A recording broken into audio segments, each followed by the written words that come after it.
কক্সবাজারে ৫ আগস্টের পর ১০০ কোটি টাকা কামিয়েছেন জেলা বিএনপির সভাপতি শাহজাহান চৌধুরী। বিস্ফোরক অভিযোগ ত্যাগী বিএনপি নেতাকর্মীদের। মোটা অঙ্কের টাকার বিনিময়ে আওয়ামী লীগের নেতাকর্মী, মাদক কারবারি, মানব পাচারকারী সহ সকল অপরাধীদের বিএনপিতে করা হচ্ছে পুনর্বাসন।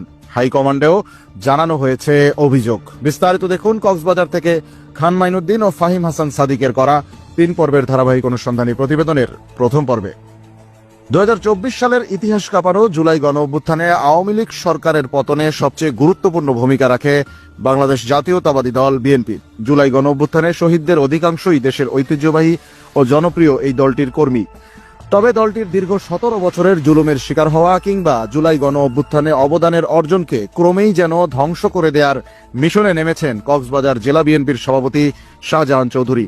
৫ আগস্টের পর থেকে এ পর্যন্ত প্রায় ১০০ কোটি টাকা কামিয়েছেন তিনি। গত ১৭ বছর ধরে কক্সবাজারে বিএনপির নেতাকর্মী হিসেবে চরম জুলুম ও অন্যায়ের শিকার হওয়া ত্যাগী নেতাকর্মীদের পক্ষ থেকেই উঠেছে এমন চাঞ্চল্যকর অভিযোগ। এমনকি বিএনপির কেন্দ্রীয় হাইকমান্ডেও শাহজাহান চৌধুরীর বিরুদ্ধে কয়েক দফায় লিখিত অভিযোগ জানানো হয়েছে।